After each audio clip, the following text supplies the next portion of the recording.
Very good morning and greetings to you all in the name of our Lord and Savior Jesus Christ.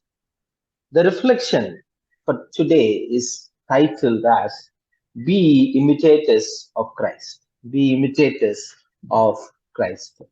The verse for our meditation is from 1 Corinthians chapter 11 and verse 1, where Paul says and writes to the church at Corinth, Be imitators of me as I am of Christ, which is ultimately and a timely call to the church at Corinth and to the people at Corinth to imitate Christ, which is something very significant even for us to understand in our life realities.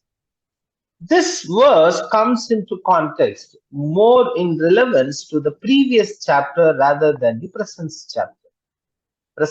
If you think and if you see that, you can see more relevance of this statement and this particular verse when Paul calls the people to be the imitators of Christ.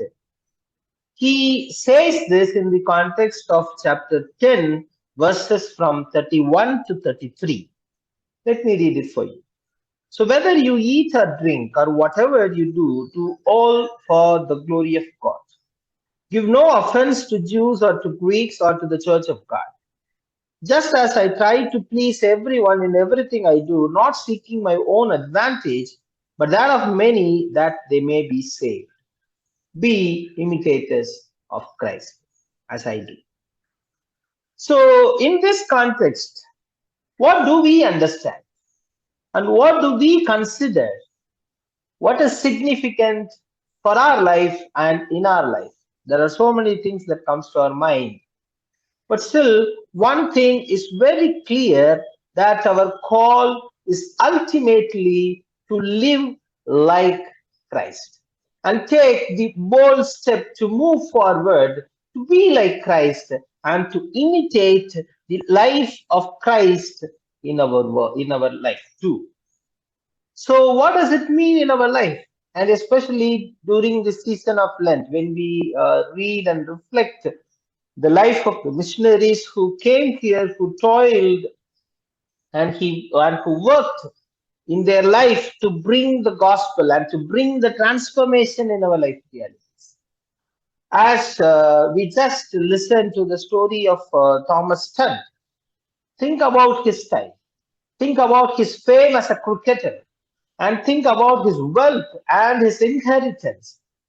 And if you carefully read his story, he gave up cricket for the sake of ministry. He gave up his inheritance, wealth, and fame, everything for the sake of God's ministry.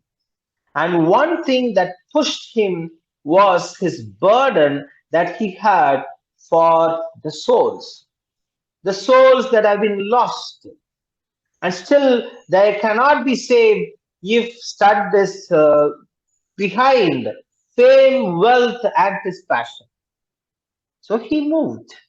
And when his life was transformed, and when he realized the call from God, then he also began and became an imitator of Christ. In what all the things that we have to imitate Christ? If you read from chapter 10, verses 31 to 33, three things we are listening. Paul is very careful in saying, in whatever you do, which means it encompasses your life, the whole life, which means in your lifestyle, you must be an imitator of Christ. And second thing, when he speaks, he also says, give no offense to Jews or to Greeks or to the church of God, like I please everyone. Here he talks about the spirituality. You should be the imitators of Christ in terms of your spirituality, like Christ did. And third and final thing that he says here in the last verse of chapter 10 is that not seeking my own advantage, but that of many, that they may be saved. It is not seeking our own advantages and our own privileges, but doing everything for the sake of the souls which must be saved. So, We need to be and become the imitators of Christ in our lifestyle, the entire life, the lifestyle, and in our spirituality. Our spiritual existence in this world must make an impact in this world, and it can do so only when we imitate Christ. And third thing, to give up all the advantages and privileges for the sake of Christ so that we can save many, many souls in this world. That is our commitment. And how do we move forward when we are also fixed in a place like Thomas Studd was? He realized the call of Christ and he said, nothing can stop me. And he gave up his fame.